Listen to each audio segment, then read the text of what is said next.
Soñé que ningún niño faltaba a la escuela, no tenía hambre.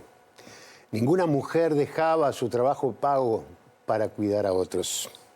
Pensé en las grietas, las deudas, las demoras. Recordé los rostros de aquellos que me acompañaron hasta acá. Otra vez supe que, estando unidos, somos más fuertes.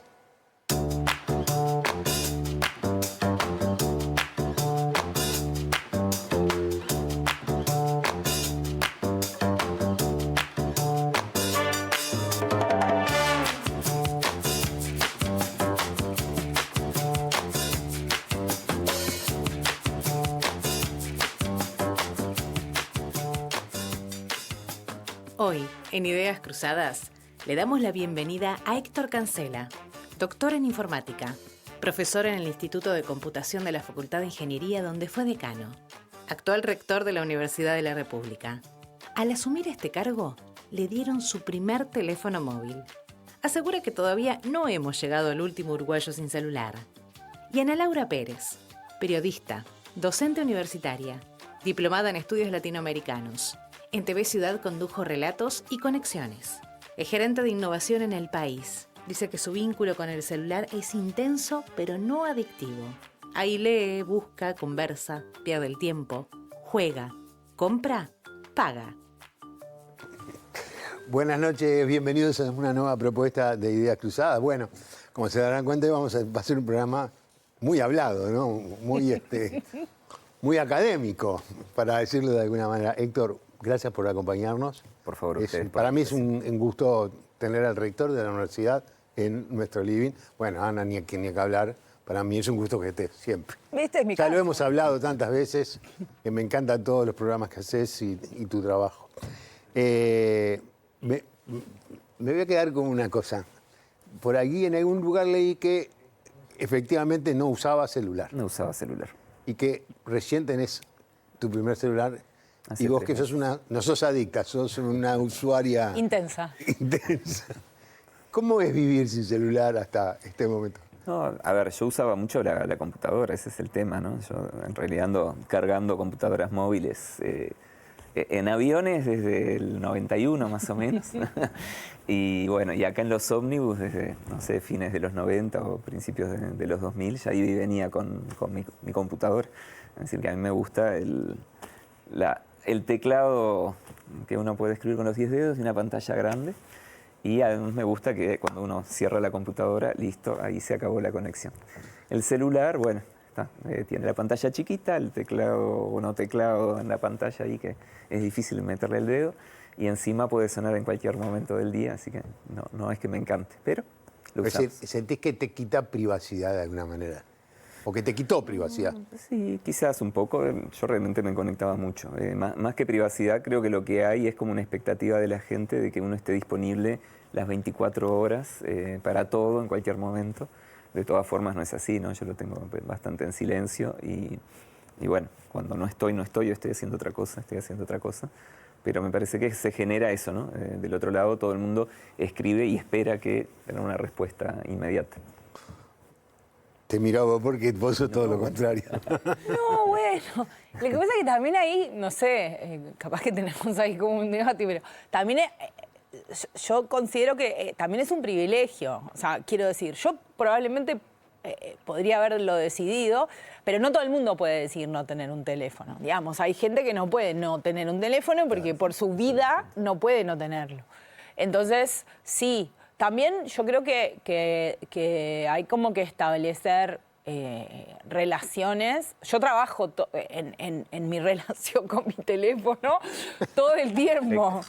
Porque claro, porque es verdad que cuando lo tenés en la mano, uno entra como en lo que llaman los rabbit holes, ¿no? Los agujeros como de Alicia en el País de las Maravillas, y de repente pestañás y cuando levantás la cabeza no sabés cuánto tiempo pasó, ni qué era lo que estabas haciendo originalmente cuando agarraste el teléfono, porque después te perdiste. O sea, todo eso uno lo nota, o sea, en uno mismo.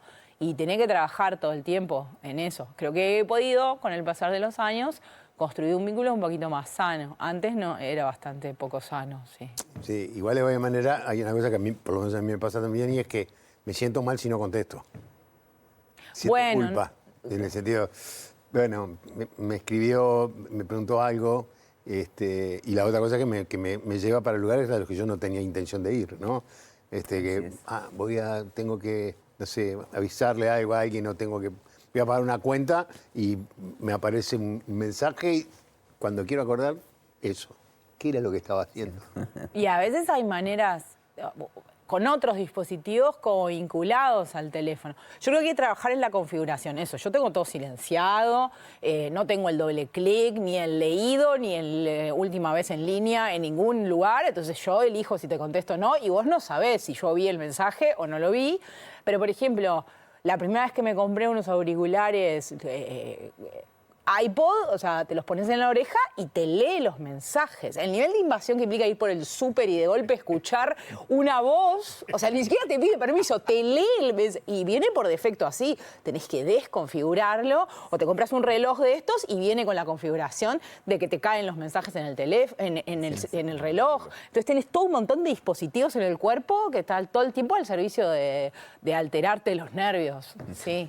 Ya, pero bueno, todo esto era porque, digo, pues, es interesante, dos personas que están muy vinculadas a los temas científicos, que tienen una distinta relación con algo, por ejemplo, muy importante para la vida del mundo, que son los teléfonos. Sí. Los celulares, ¿no? A mí me da envidia. Son pequeñas computadoras, porque ya no son más teléfonos. Ya no son teléfonos, son computadoras. Más, creo que para el teléfono casi no se usa. ¿Viste? La gente ni siquiera te llama por WhatsApp. Te hace un mensaje, exacto. O sea, pero ¿se puede avanzar sin toda esta tecnología hoy? No, bueno, depende de qué es lo que uno quiera hacer y avanzar, pero la tecnología no se niega, ¿no? No me refiero personalmente, me refiero como a nivel de lo que es el trabajo, el desarrollo, la universidad. Digo, la tecnología no se vuelve atrás o es muy difícil. Yo qué sé, está el ejemplo de los mayas que conocían la rueda y lo usaban en los juguetes y no lo usaban en la sociedad, pero son ejemplos realmente muy, muy particulares, ¿no? O bueno, China que tuvo una enorme flota y un emperador decidió quemarla en lugar de usarla para seguir comerciando y llegar, ya habían llegado más que África, podían haber llegado más lejos. Pero son casos excepcionales. En general la tecnología cuando se tiene, se usa y es muy difícil un retroceso. ¿Y cómo estamos en la universidad con la tecnología? Y bueno, como todo el mundo, aprovechándola y al mismo tiempo sufriendo con los cambios, ¿no? Los cambios son muy rápidos, entonces evidentemente no son, digamos, en muchos casos no son tecnologías maduras y además las personas no siempre tenemos justamente ese vínculo sano ya desarrollado. Entonces hay desafíos, sin duda, que por un lado se van introduciendo, yo qué sé, por ejemplo, hoy, lo que son los espacios virtuales de aprendizaje, ¿verdad? Los repositorios en línea de los cursos, qué sé yo, eso ya está bastante estandarizado. Con la pandemia se dio un empujón. Había en su momento, ¿no?, docentes que se resistían bastante, pero bueno, ahora está bastante estandarizado.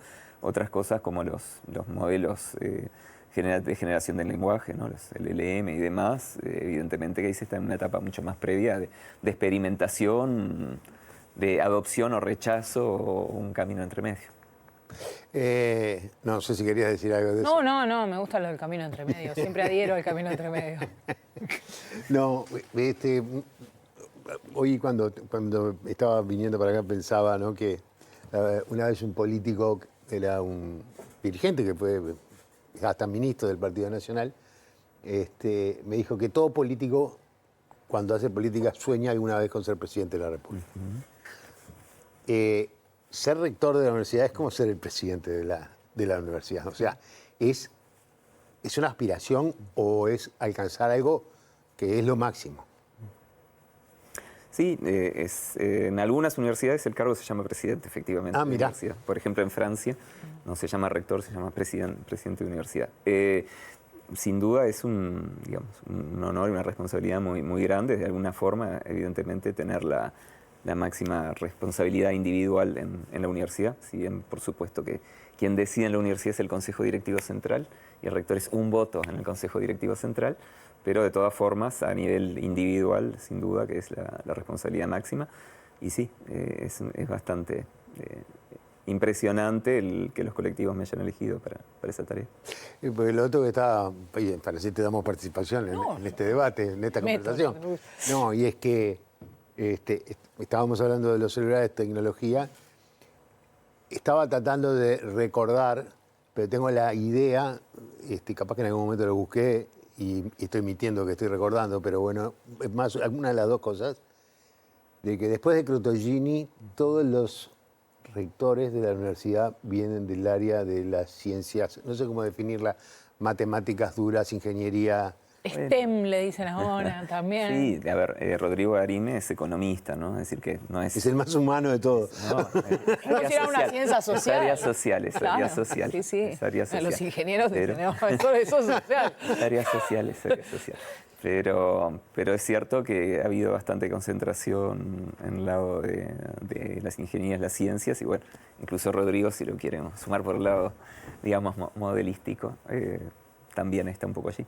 Claro, porque digo, yo recordaba desde Liechtenstein, Mayolo, Guarga, Arocena, como que la ingeniería, Marcarián, no sé si me debo estar olvidando alguno, como que la ingeniería tuvo ahí mucha fuerza, pero eso habla también quizás de que ese tipo de conocimientos se hacen imprescindibles para todo el desarrollo.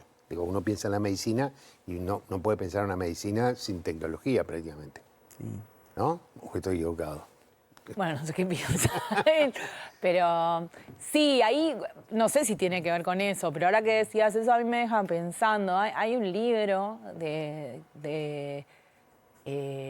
un politólogo y filósofo argentino, siempre me los confundo uno con el otro, pero creo que es Alejandro Galiano, Galiano con I. Y él una cosa que dice es que en un momento de nuestra evolución como humanidad empezamos a dejar que ahora vivimos en un mundo de ingenieros, que el mundo está siendo soñado por estos emprendedores tecnológicos que en general, aunque en algunos casos no son ingenieros, en el imaginario ocupan ese espacio. De hecho, no sé si uno piensa cuando uno era niño o lo que la gente quería estudiar, en general no era ese. No era. Y ahora hay como una cosa, sí, incluso claro, entre los que no les gusta estudiar, esa idea de que el éxito es por ahí. Que también podemos discutir, ¿no? Un montón de cosas asociadas a eso.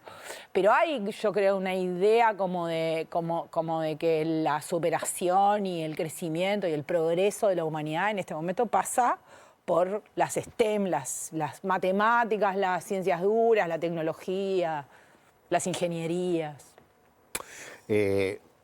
¿Por qué vos tomaste esa decisión? Sos de ya esa generación, pero no, vos sos una generación anterior a que todavía le disputaban el ser doctor, que era mejor que ser ingeniero. Sí, a ver, yo realmente no lo visualizo un poco, bueno, en mi época no lo visualizábamos tanto en esos términos, digamos.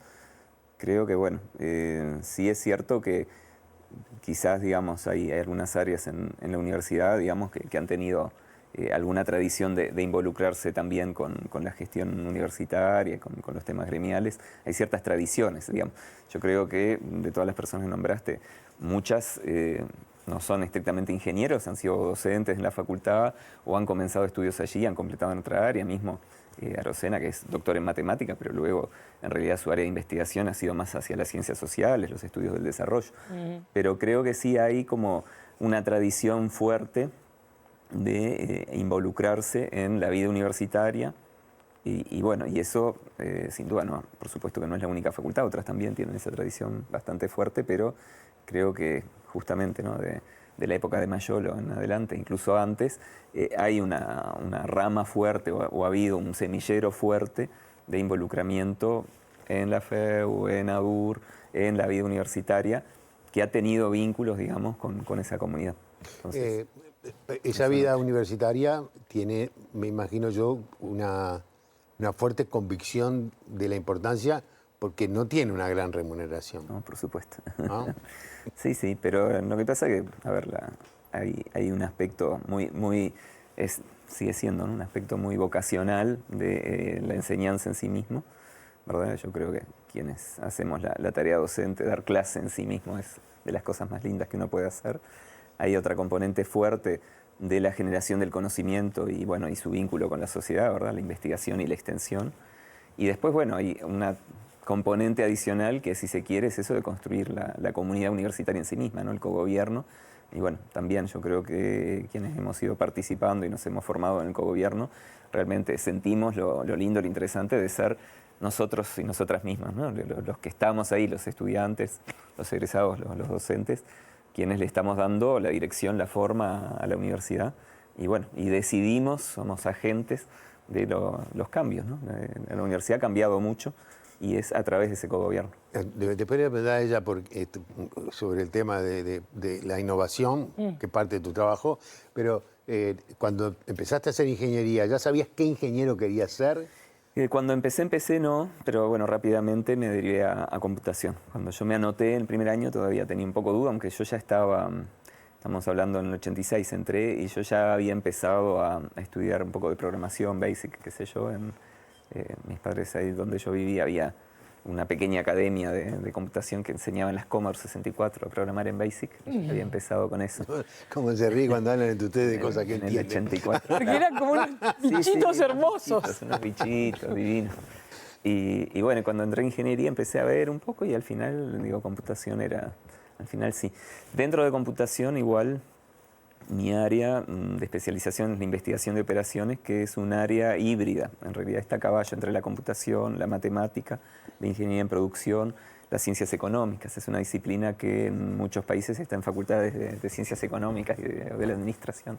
Es decir que, bueno, digamos que mi trabajo de investigación realmente tiene componentes de computación grande, pero está muy en vínculo con otras disciplinas.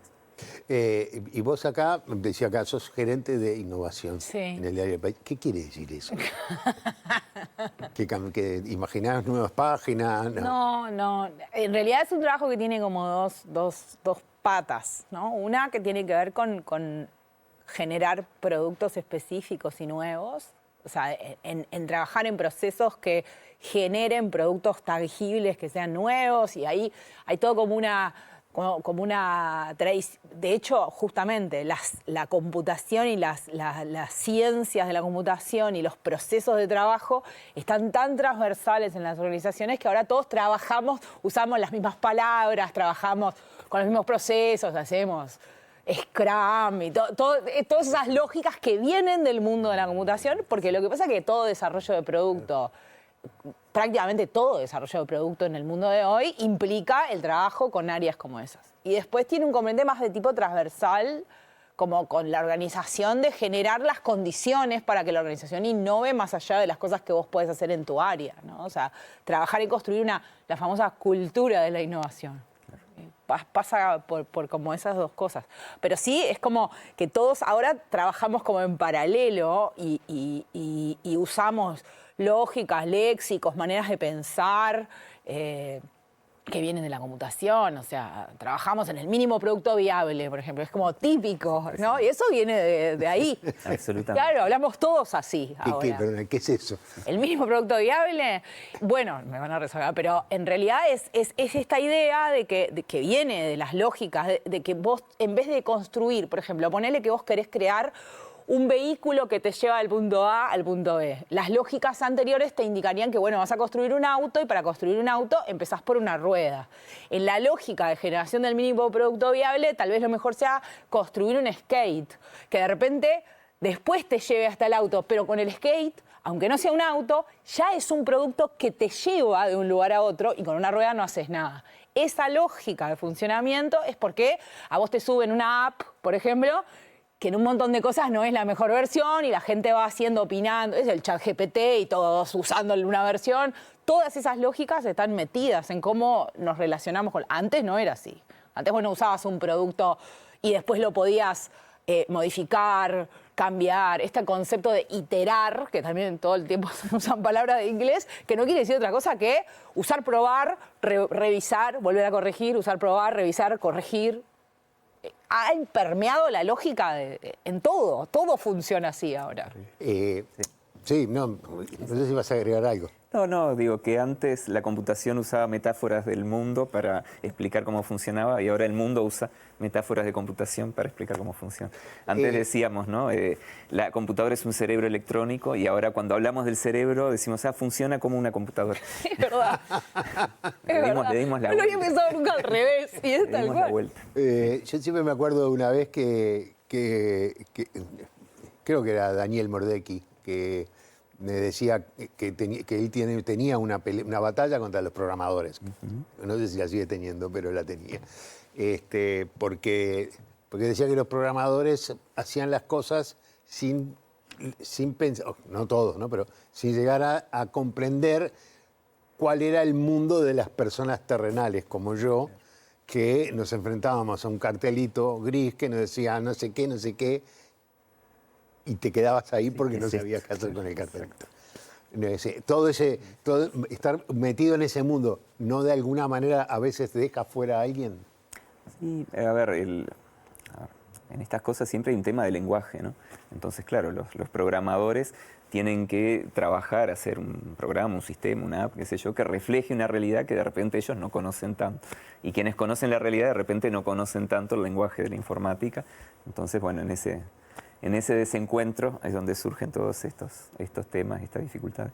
Hay como todo un campo que se llama User Experience, UX, todo está en inglés, perdón. Y bueno, Pero que tiene que ver con eso, ¿no? Con también incorporar a los usuarios en los procesos de desarrollo. Y hay como, por ejemplo, un meme muy famoso que se usa en el campo de la UX, que es el típico camino que hacen en una placita y todo el pasto gastado en la cortada. Entonces es eso, vos pensás que el camino debería ser ese y después la gente va a usar las cosas que vos hagas como tenga ganas de usarlas, que no siempre es como vos querés que las use. Es verdad, eso sí. Absolutamente. Siempre ponían como ejemplo uno que está enfrente de la Casa de Gobierno. Claro. Y cuando sale a la Casa de Gobierno tendrías que dar toda la vuelta así. Cruzabas por el pasto. La gente va por el camino más corto. Obvio. Bueno, muy bien. Les propongo hacer una pausa, ¿puede ser? Perfecto. Ya seguimos conversando.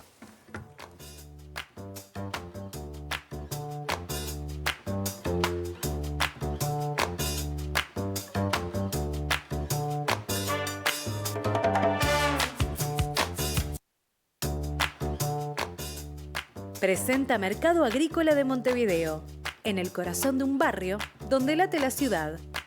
Mercado de Historias. Mercado de Historia.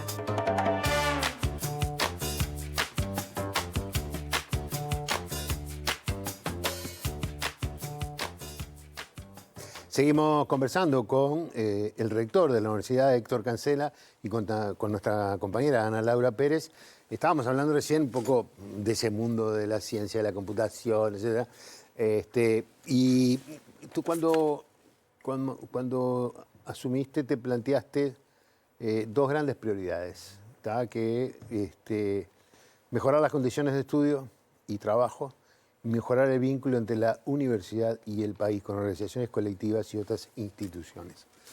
Yo leí una cifra que me dejó bastante sorprendido. No sé, creo que lo leí en el Trabajo Azul, que todos sabemos que es muy bueno, que decía algo así como que eran, no sé, 150 carreras, 350 posgrados, no sé cuántas disciplinas, ¿tá? Y un presupuesto que era menor que el déficit de la caja militar. Así es. Entonces me dejó bastante impactado porque me parece que el rol de la universidad es bastante más importante, no solamente que el de la Fuerza Armada, sino que también de esos jubilados. Pero esa es mi opinión, no los voy a comprometer a ustedes. ¿Cómo se hace para poder tener a una universidad que cumpla con la idea de vincularse con el país? Sí. Bueno, yo creo que está un poco realmente en la misión y en la práctica de la universidad esa vinculación. Yo no concibo, pero creo que realmente si uno mira la historia, la universidad siempre ha sostenido un vínculo fuerte con las distintas preocupaciones, necesidades. En la ley orgánica misma, ¿verdad? Está dicho expresamente que parte de los fines de la universidad son ayudar a la pública comprensión, ¿verdad?, de problemas de interés colectivo. Es decir, que es algo que es necesario. la universidad tiene distintas herramientas para hacer eso. Por supuesto que estamos tensionados, justamente, ¿no? Ese presupuesto que es escaso para todo lo que hay que hacer y escaso además para todas las demandas que todavía no llegan, ¿no? Porque día a día aparecen nuevos pedidos, nuevas necesidades, departamentos donde no estamos que quieren que nos radiquemos, departamentos donde sí estamos que quieren que profundicemos, organizaciones sociales, gremios, ministerios que vienen y nos piden este problema, cómo se aborda, cómo trabajamos aquí. No sé, el otro día estaba en el programa integral metropolitano y bueno, había 2 compañeras que acaban de venir de un liceo donde había habido un problema de violencia y bueno, había una reunión de los docentes, la dirección y habían llamado a la universidad para ver, bueno, cómo ayudaba a abordar un problema que no es fácil abordar tampoco, ¿no? Pero a lo que voy es que hay muchas necesidades y demandas, a veces de tecnología, a veces de un enfoque de ciencias sociales, a veces, no sé, hay lugares donde nos han donado, regalado toda la instalación para una clínica veterinaria, pero tenemos que tener los docentes que tienen que ir. A veces de lo que se nos ocurra, ¿no? En la carrera de psicopedagogía que la queremos abrir, bueno, me han preguntado y pedido en 5 lugares distintos del país si no puede ser ahí el lugar donde se abra la carrera. Es decir, hay una demanda social, por supuesto, de más formación, de más conocimiento, de más inserción, de participación de los docentes, de investigación, que solo crece. Y bueno, el presupuesto de la universidad y la cantidad de gente que trabaja en la universidad, tanto docentes como técnicos, administrativos y de servicio, está estancada hace 10 años, ¿no? Es decir, es la misma cantidad de gente planchada para una cantidad de estudiantes que crece, una diversidad de espacios físicos, de instalaciones que crece y una sociedad que nos pide cada vez más, y está bien que nos pida, pero a veces penamos un poco en saber cómo responder o cómo atajar, si se quiere, todas esas necesidades. Hoy hay más de 100.000 personas vinculadas a la universidad a través del estudio o de la docencia. Sí, bastante más. Hay 163.000 estudiantes. 163, me quedé hace unos años atrás. Es que es tan rápido. Claro, yo me acuerdo, no tantos años atrás, en 2007 había 80.000 estudiantes. Y después llegaron a los 100.000, después los 120.000, después los 150.000, 163.000 estudiantes. Algunos inscritos en más de una carrera, 190.000 inscripciones distintas. A eso sumamos unos 10.000 más o menos docentes, unos 8.000, 7.000, 8.000 funcionarios, algunos casos en el clínicas, otros en otras áreas de la universidad. Y a eso hay que sumarle también, creo que es en torno de 200.000 egresados. Ahora para las elecciones universitarias son más de 350.000 personas que tienen que votar. Es una elección enorme que nos toca ahora en breve y que muestra el impacto que tiene la universidad en el país, ¿no? A mí me gusta a veces poner en relación, si miramos solo la cantidad de estudiantes inscritos, prácticamente uno o una de cada 21, 22 uruguayos, uruguayas está estudiando ahora en la universidad. Así que si uno toma 20 personas, es muy probable que por lo menos una en ese grupo esté estudiando. Y hay áreas donde además la investigación solo se hace en la Universidad de la República. Por supuesto, hay muchos temas. Bueno, el 80% de la investigación del país se hace en la universidad, pero hay áreas enteras que están solo en la universidad. Y bueno, es un desafío, una responsabilidad muy grande. Porque no son rentables. Porque no son rentables, sí, por un tema de masa crítica, ¿no? Porque la investigación tampoco se hace de una persona, entonces es muy difícil. A veces hay un área que si uno nos junta por unos 3, 4, 5 personas que trabajen juntas y el país es relativamente pequeño. Es decir, yo entiendo que se ha discutido si la universidad es muy grande, es muy chica, pero realmente no es muy fácil para el país disgregar la universidad en muchas universidades más chicas porque luego no habría masa crítica en ninguna, ¿no? Porque hay idea de eso. Bueno, de tener pequeñas universidades. Es una discusión que a veces se ha dado justamente en lo que fue la elección rectoral. Fue una de las ideas que apareció, si la universidad no era muy grande y si no había que ir hacia una división o una especie de federación de universidades. Bueno, yo realmente creo que para un país relativamente chico como es este, el disgregar, el separar la gente va un poco en contra de la posibilidad de tener más masa crítica y más trabajo coordinado. No quiere decir que no haya lugar, digo, la UTEC se está desarrollando, pero bueno, también allí, ¿no? Uno ve que la posibilidad de abarcar una cantidad grande de disciplinas es difícil para una universidad relativamente nueva y que está en creación. ¿Cómo percibís vos esto de lo que estamos hablando? Bueno, eso, porque cuando uno mira algunas áreas, si vas específicamente a esto, ¿no? Cuestiones que tienen que ver con la tecnología o específicamente la computación, pero con tecnología en general, todo el avance en el mundo está muy asociado al mercado. Entonces es como muy significativo y muy importante. El trabajo que hace el Instituto de Computación, por ejemplo, los investigadores que trabajan ahí, el tipo de temas que eligen y las cosas que investigan, son cosas que, primero, en Uruguay no hay otro lugar. Si no es ahí, no hay otro lugar, porque no hay instituciones como hay en otros países. Y después que el tipo de tema que se investiga, el enfoque sobre esos temas, en realidad en este momento es como, para mí, como consumidora de esos temas, como seguidora de esos temas, es muy significativo porque tiene que ver con, hay cuestiones que tienen que ver con soberanía, con alfabetización, con entender fenómenos de una determinada manera, y no van a venir de la lógica del sistema privado, que está como muy, y no está mal, digamos, son las reglas de funcionamiento, pero está llevada por el lucro en general. No, está claro. Entonces, es importante que haya una universidad que tenga fortaleza y masa crítica para investigar, para elegir temas, para investigar cosas, para hacer cosas desde Uruguay que sean interesantes. La otra cosa que me quedé pensando es, cuando la universidad pasa de 80, dijimos, a 165, o sea, se duplica en cantidad de estudiantes, la población no se duplica.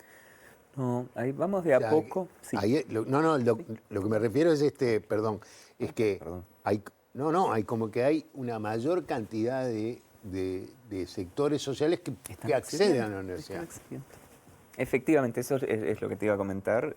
Creo que de a poco vamos en camino a lo que se llama la generalización de la educación superior y universitaria, que no quiere decir que todo el mundo esté obligado a hacer estudios universitarios, pero sí que de a poco una proporción cada vez más grande de la población accede a esos estudios, que es en el mundo desarrollado, es un fenómeno bien establecido hace muchos años, y acá de a poco vamos en ese proceso, ¿no? Se va alcanzando sectores de la población que antes no llegaban, el número de ingresos va creciendo y bueno, si bien a veces se dice que es verdad, en Uruguay tenemos una crisis demográfica, baja la cantidad de niños, niñas que nacen cada año, eso es cierto, pero los ingresos a la universidad no van a bajar, por lo menos en el corto plazo, digamos, es decir, al revés, van a seguir creciendo en la medida en que también se destrabe la finalización de secundaria.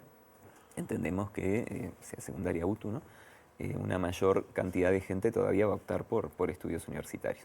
Tenemos un déficit en eso. Hay algunos números que muestran que en Argentina, por ejemplo, históricamente la cantidad de personas con título universitario es alrededor del doble en relación al porcentaje de la población, ¿no?, per cápita, que en Uruguay. Es decir, que Uruguay venía de muchos años de atraso, muchos años donde el ingreso a la universidad realmente estaba muy acotado a ciertos sectores.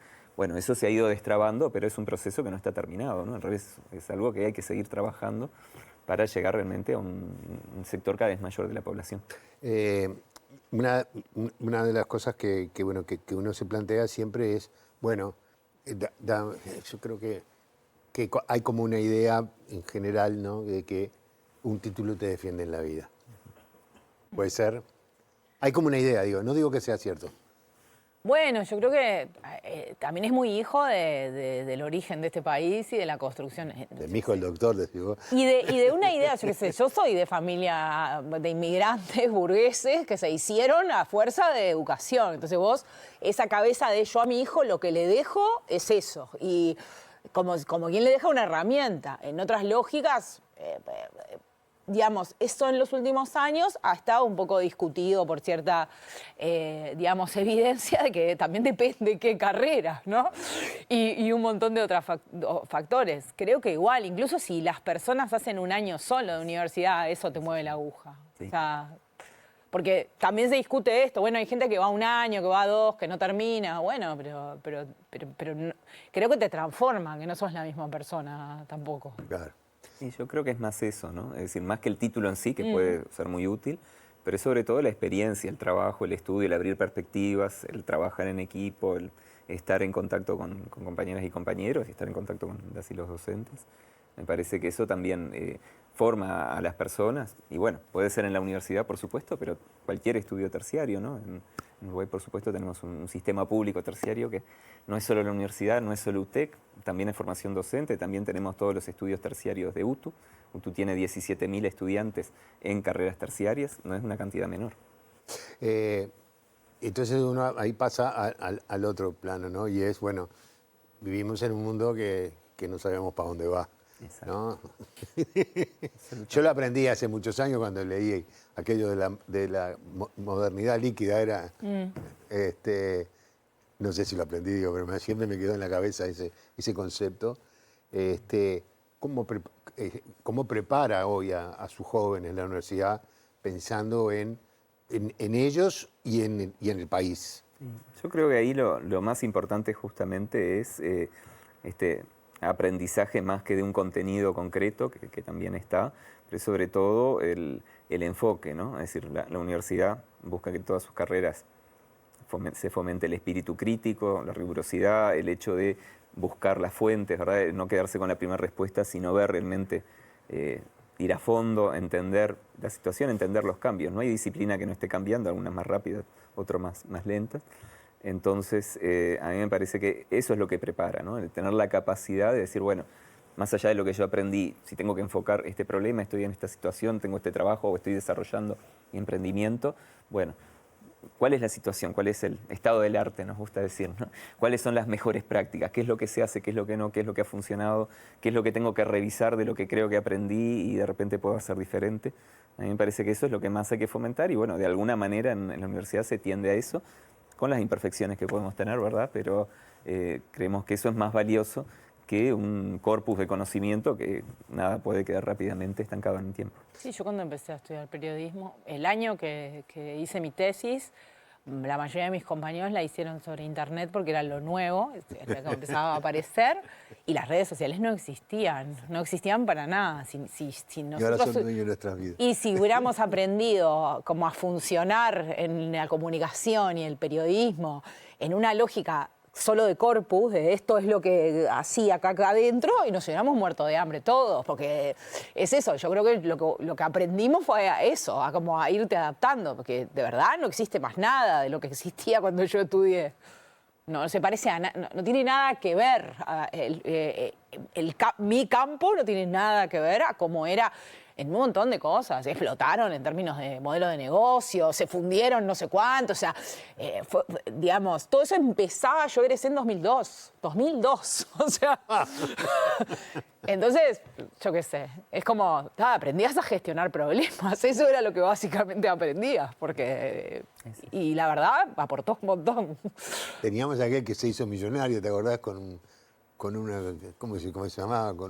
¿Cuál? Un uruguayo que se hizo millonario en 3 o 4 días, que Valle lo ponía como un ejemplo y después desapareció.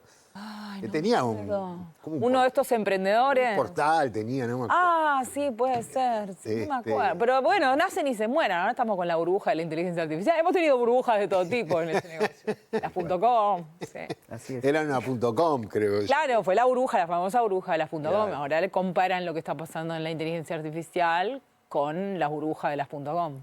Y los docentes tienen esa cabeza de que, bueno, que las cosas cambian tanto que hay que estar permanentemente atento a esos cambios para evolucionar. Y yo creo que sí, particularmente quienes hacen investigación también, ¿no? Porque la investigación justamente te obliga. Entonces, si uno está haciendo investigación, no puede quedar congelado, tiene que estar todo el tiempo generando conocimiento nuevo y para eso también viendo cómo el conocimiento está cambiando. Y bueno, esto de alguna forma, si uno logra vincular, como queremos y creemos que muchas veces es la investigación con la enseñanza y con la extensión, por supuesto, eso de alguna forma lleva, ¿verdad?, que naturalmente las cosas que uno está aprendiendo, investigando, desarrollando o viendo que otros hacen, vuelquen a la enseñanza. Pero sin duda que es un desafío y sin duda a veces también nos puede pasar, ¿no?, que de repente hay alguna asignatura, algún área que nos ha quedado un poco más estancada. Es algo que siempre hay que seguir revisando, también eso cada tanto la universidad hace revisión de planes de estudio, bueno, todo un proceso. Más lento de lo que quisiéramos, pero bueno, de nuevo, ¿no? Desde que yo entré hasta acá, los planes de estudio en mi área han cambiado muchas veces, los contenidos han cambiado muchas veces, y bueno, es algo que es bastante continuo. La experiencia que vivimos hace poco del estudio del fondo del mar, Sí. que Uruguay impactó ese tipo de cosas, ¿qué valor tienen Yo creo, a ver, ahí hay múltiples dimensiones, digamos, en ese proyecto. Por un lado hay una dimensión que es la investigación en sí misma, ¿no? Es decir, hay un conjunto de gente, de investigadores que han trabajado justamente en todo lo que es la fauna marina, lo que es el fondo del mar en sí mismo, y hasta ahora solo lo podían acceder por muestras, ¿no? Y por supuesto no es lo mismo bajar, agarrar algo y sacarlo, que poder estar ahí viéndolo. De todas formas también se han recogido especímenes, se ha podido observar, y esto es trabajo para entender, ¿no? Un ecosistema que estaba ahí, que es importante, pero que teníamos un acceso muy, muy acotado. Pero tiene también un impacto del lado de la enseñanza, ¿no? Es decir, ¿no? Se va a crear una licenciatura, está ahí en tapete la licenciatura en oceanografía, y bueno, acá digamos, hay un montón de material y de información que se va a volcar directamente a esa asignatura. Justamente vamos a poder explicar cosas que antes pensábamos que eran distintas o que no sabíamos cómo eran, ¿no? Y tiene también un impacto a nivel del vínculo con la sociedad, del desarrollar la imaginación, digamos, de alguna forma el vincular la ciencia, la tecnología, porque también el buque usa un montón de tecnología para su funcionamiento, con la experiencia cotidiana, ¿no? Y al mismo tiempo mostrar que, bueno, sigue habiendo espacios no tan explorados en este planeta, ¿verdad? Es decir, que la investigación real y metafóricamente existe, hay espacios no conocidos abstractos y hay espacios no conocidos físicos. Todavía no sabemos bien cómo funciona el fondo del océano. Ahora mismo, en estos días, había otra nueva campaña del Falcor, digamos, también en áreas uruguayas, con otro grupo de la universidad, que se iba a enfocar en tomar muestras de ciertas bacterias del fondo marino, porque están investigando el origen de digamos, las células tales como las conocemos, las células con núcleo, que en algún momento de la evolución aparecieron, pero no se sabe exactamente cuándo. Y bueno, incluso tienen alguna hipótesis de que ese proceso, de alguna forma de simbiosis de bacterias de distinto tipo, se puede seguir dando, y van a estar investigando eso. Claro, eso no se muestra, no va a ser, digamos, visualmente tan atrapante como ver un pulpo, una anémona, pero implica un trabajo justamente, ¿no?, a nivel conceptual muy interesante, porque tiene que ver con el origen de la vida como la conocemos nosotros. De tu mirada, fue una cosa muy impactante, ¿no? El seguimiento en YouTube y en redes. Sí, bueno, escuelas enteras que se sentaban en clase a mirar, que hicieron trabajos sobre eso, que establecieron un vínculo con la ciencia y la tecnología como muy diferente, porque es tangible y no es lo mismo. Con los científicos que se transformaron hasta en personajes, algunos, porque algunos realmente tenían una capacidad para comunicar maravillosa. Entonces, también fue muy interesante. También a uno le deja esto, a mí, yo lo veía el proceso y para mí es comparable con lo que pasó en la pandemia también a nivel de otros tipos de científicos. Claro. Y después, ¿qué hacemos con eso? Volviendo al tema presupuesto.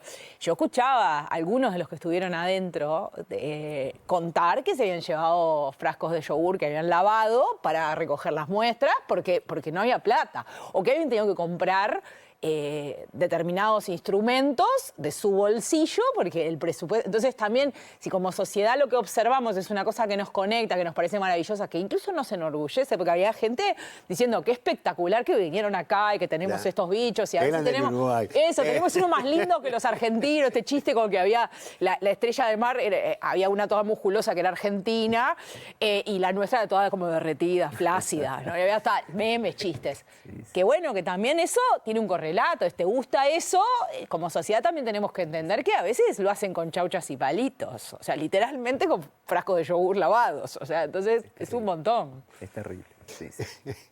Bueno, hacemos una pausa, porque a mí me gustaría, como siempre pasa en este programa, nos quedamos sin tiempo, ¿no? Pasan siempre, ¿no? Pero, claro, van apareciendo cosas y cosas arriba de la mesa de las que ustedes estaban conversando. Y me parece que ese vínculo de que muchas veces la sociedad no se da cuenta la universidad que tiene y muchas veces piensa mucho más, por ejemplo, en ese, que no sé si es un mito o una verdad, te ponen todas las peores materias en el primer año para que abandones, es una burocracia que demora una vida en cambiar las cosas, pero quizás hay una cantidad enorme de cosas que se hacen que no tienen conocimiento del valor que tiene. Esto lo digo yo, no lo digo. Pero es así. Hacemos una pausa y ya seguimos.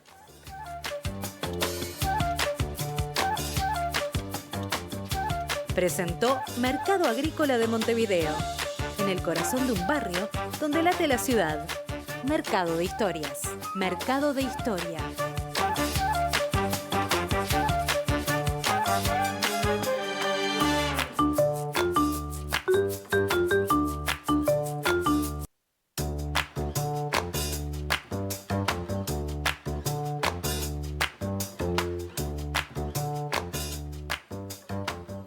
Seguimos conversando con el rector de la Universidad, Héctor Cancela, y con nuestra compañera Ana Laura Pérez.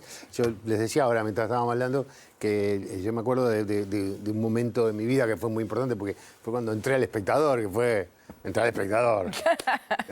No era poca cosa. Pero se cumplían 75 años en aquel momento, además. Y vinieron una serie de científicos, no me acuerdo que el de la oveja Dolly, cómo se llamaba, el científico, pero que hizo la clonación, y vino Giovanni Sartori, y que vino Rifkin, que había escrito un libro que era El fin del trabajo, y entonces que se bajó de ahí de la tarima, que me acuerdo que en la tarima había una cantidad de economistas pesados del Uruguay, ¿no?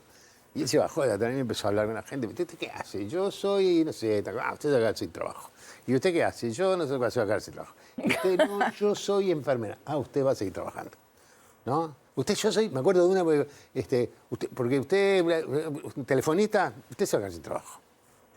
Y se quedaron sin trabajo. O por lo menos el trabajo ahora te llama disque 1 para tal cosa. Sí, hay 2, menos, hay menos. Por lo menos hay menos. O sea, hay menos. Toda la revolución científica, no sé si está bien dicho que es una revolución científica, pero en mi época se hablaba de las épocas, si era la revolución industrial, él había cambiado una época. La computación me da la sensación que cambió una época. Sí. Nada, y ahí tenemos la inteligencia artificial, además ahora, que en aquel momento no estaba. Lo que estaba en aquel momento era, bueno, el desarrollo de tecnología. En realidad sí. ¿Eh? En realidad sí, estaba. En realidad Estaba. Cuente. Cuente. Yo no sabía. A ver, inteligencia artificial como concepto desde los años 60 se viene trabajando. Y ha tenido varios ciclos de gran propaganda, de boom, de crecimiento y luego de estancamiento. Yo creo que, bueno, en cada época lo que ha habido son distintas tecnologías que han dado un salto y han permitido resolver algunos tipos de problemas. Ahora estamos viendo un salto muy grande de estas tecnologías basadas en redes neuronales, basadas en estos métodos de generación, que sin duda han despegado, digamos, y han permitido que cosas que antes llevaban un tiempo enorme, ahora se puedan hacer más rápido, o bueno, realmente hay cosas que estaban en el papel o que se soñaba y ahora se lograron, ¿no? Como antes fue pasando con otras tecnologías. A mí el nombre inteligencia artificial no me gusta demasiado porque creo que todavía no hay inteligencia artificial. Quizás la haya, yo no soy escéptico en eso, puede haberla, pero estamos muy lejos.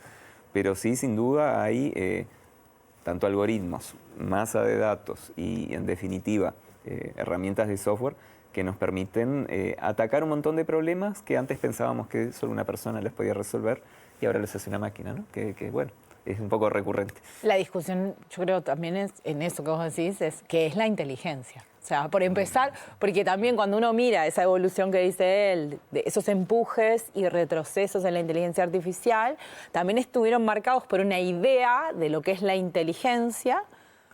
Primero este ejercicio de que pueda decirte algo y vos no te des cuenta si es humano o máquina, hasta que lo superó. Después esta obsesión con el ajedrez, que tuvo todo un momento, que marcó todo hasta que ganó.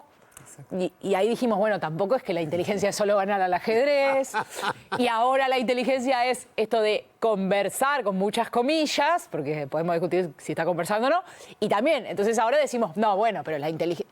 Por ejemplo, la discusión que se da también en algunos planos es la intención. O sea, si parte de la inteligencia tiene que ver con tener efectivamente la intención de construir esto que estoy construyendo. Y el ChatGPT no tiene la intención de construir nada. Entonces, de nuevo, corrimos otra vez la discusión de ¿es inteligencia o no? Sí, está la computación afectiva o emotiva y las computadoras pueden tener o no justamente intención y pueden tener o no emoción y pueden... Bueno, es todo trabajo en proceso. Es difícil, ahí hay temas filosóficos de fondo que por otro lado no obsta que en la práctica efectivamente eso, ¿no? Hay un montón de cosas que antes pensábamos que era una computadora, ¿no? Era una persona que solo podía hacer bien, como resumir un libro, y evidentemente ahora son tareas que estos algoritmos las hacen bien. Claro, ahí en ese tema, hemos hablado muchas veces, hay como una preocupación de los derechos de autor y Sí, es decir, muy grande. Hay cosas no muy resueltas o que están en este momento en estado a veces de juicios, ¿no? En estos días creo que hubo algún juicio que no fue demasiado favorable a los que defendían sus derechos de autor, porque, a ver, esencialmente ChatGPT o similares lo que hacen es tomar todos los textos que se le dan, no digo todos los que hizo la humanidad, pero una parte muy importante, generar un modelo probabilístico y decir, bueno, después de esta palabra muchas veces viene esta otra, y simplemente van sorteando palabras, una palabra, otra palabra, otra palabra. Es casi que tirar un dado, pero no se tira un dado de cualquier manera, sino que es un dado cuyas probabilidades dependen de todo lo aprendido, de todos los textos leídos o escritos por la humanidad.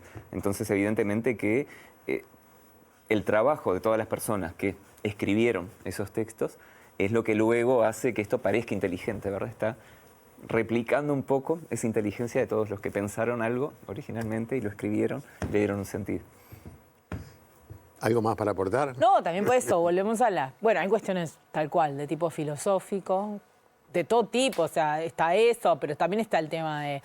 Que él lo decía al principio sobre otra cosa, pero que no siempre que vos puedas hacer algo desde el punto de vista tecnológico implica que lo hagas. Entonces esto trae un montón de desafíos sobre hasta dónde vamos con esto. Hay gente que lo compara con la energía nuclear y dice, bueno... Así como la energía nuclear se hizo a caballo de Estados-nación, con todo lo malo y todo lo bueno que implica que quienes empujaron esa tecnología eran Estados-nación, pero entonces hicieron bombas y todo tenía que ver con eso. Ahora, esta idea de que la inteligencia artificial generativa es, como si no pudiera ser de otra manera, empujada sobre la base de empresas que quieren venderte suscripciones. Entonces, vos hablás con todos los colegas de él que trabajan en estos temas y te dicen, no es para preguntarle cosas de psicología, pero como la gente empezó a preguntarle esto y los modelos van para ahí y los van a alimentar para que te contesten eso, aunque sea una porquería, pero porque la gente que paga lo que quiere es eso. Entonces te podemos discutir si en algunas cosas ese debería ser el modelo. Claro. Absolutamente. Siempre me queda muy cortito porque nos queda ¿cómo es la relación con las universidades privadas? Bueno, yo creo que es correcta, digamos, es buena. La universidad tiene, en algunos casos, incluso convenios con universidades privadas. Siempre pongo el ejemplo, Facultad de Ingeniería tiene algunos convenios con la ORT y la Católica para intercambio de cursos de posgrado. Este es un país chico y en algunas cosas hay que cooperar, justamente por este tema de la masa crítica, ¿no? Pero bueno, evidentemente tenemos tamaños, objetivos y formas de funcionamiento que son también bien diferentes, ¿no? La universidad tiene claramente un objetivo bien directo, digamos, de atender a los problemas de interés general, de expandirse en el interior, de, digamos, poder brindar carreras e investigar en temas que no necesariamente son siempre o los que están más de moda o los que tienen más demanda. Y bueno, es un poco el objetivo que intentamos cumplir. Para terminar, bien cortito, el presupuesto. Bueno, el presupuesto... No, sí, dale. No, pregunto, Dale. no dio satisfacción. No, y no, a ver, la universidad estuvo todo el año pasado preparando un plan de desarrollo. Ese plan de desarrollo es una visión de cómo queremos que el país crezca, en particular en lo que tiene que ver con la generalización de la educación superior, ampliar el acceso, llegar a lugares del interior donde no estamos y donde sí estamos, poder asegurar la calidad. Porque bueno, lo que dijimos, ¿no? En estos 10 últimos años creció mucho la matrícula, pero la cantidad de docentes y la cantidad de funcionarios ha quedado estancada. Los edificios han crecido, pero también tenemos un montón de edificios históricos que están en malas condiciones. No tenemos en muchos casos suficientes becas para lo que los estudiantes nos piden. Quienes trabajan en la universidad tienen un sueldo que es más bajo que el resto del sector público de enseñanza y además no tienen muchas oportunidades de carrera, posibilidades de promoción. En definitiva, hay una situación, yo digo que es en parte una crisis. Digo, la universidad funciona, está dando las cosas y haciéndolas bien, pero con mucho esfuerzo y mucho compromiso de la gente, que eso, ¿no? Ahora, me gusta un ejemplo que me gusta dar. En breve vamos a estar inaugurando una expansión de Facultad de Artes. Va a tener el triple de espacio físico, lo que hace falta, pero va a tener la misma cantidad de funcionarios. Imagínense, ¿no? Los que les toca hacer la limpieza van a tener que trabajar el triple porque no hay más gente y bueno, el edificio se necesitaba, pero no hay gente para sostenerlo. Abrimos carreras ahora en Colonia y Mercedes, pero todavía no hay contratado una persona de vedelía o una persona de servicios generales. Entonces, como dije, había un plan y una visión, y ese plan y esa visión tenía un soporte presupuestal. Y eso es lo que planteamos al país y planteamos al gobierno. Evidentemente, le toca a la clase política ver qué posibilidades económicas tiene el país y cuánto de ese plan se puede concretar. Lo cierto es que la asignación es pequeña respecto a las necesidades y que no ya la perspectiva de crecimiento, sino que ya el atender bien lo que tenemos hoy está siendo difícil y bueno, está un poco comprometido. Muy bien. Esto termina con una pregunta que está en la carta, no se las hago yo. Ah, bien. Es como una Hay que especie elegir de una. juego. ¿Qué miedo toca Hay que elegir una? Sí, tenés que Bueno, elegir una. qué interesante. Vamos ahí. Bien. La leen y la contestan. Qué bueno. Dale, vamos. Yo la leo. ¿Qué consejo que te hayan dado tus padres o abuelos quisieras transmitir para que siguiesen la familia? Mi abuelo, mi papá y mi abuelo son tipos que producen... mi abuelo murió, pero produjeron siempre muchas frases. Yo vivo citándolos, la gente todo el tiempo. Mi hijo, de hecho, nunca conoció a mi abuelo y él siente que lo conoce porque yo lo cito todo el tiempo. Tiene un montón de frases. Pero mi abuelo tiene una que parece una cosa como tonta, pero que siempre se me aparece y es como maña, no fuerza.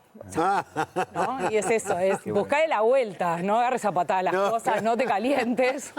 Y buscar la vuelta, porque a veces las cosas tienen una vuelta. Está muy bueno. Y esa frase, maña, no fuerza, era maestro y se le nota. Excelente. ¿Qué dice tu Muy buena, pregunta? muy buena frase. Héctor? La mía es cuál fue mi primer viaje y bueno, eso yo lo ato, es con temas familiares. Yo tengo familia repartida en la región. Tengo dos tías, una falleció en Brasil, en San Pablo, y tenía una tía ahora fallecida, una prima en Bariloche, en Argentina. Cuestiones familiares. Y mi primer viaje fue ir con mi prima, que es un poco mayor que yo, en su auto, desde Montevideo a Bariloche, donde ella vive. Lindo viaje, ¿no? Largo. 2.000 kilómetros a fines de enero, acompañándolos, porque ellos vienen muy seguido a veranear aquí, y me llevó a estar con ella allá en su casa.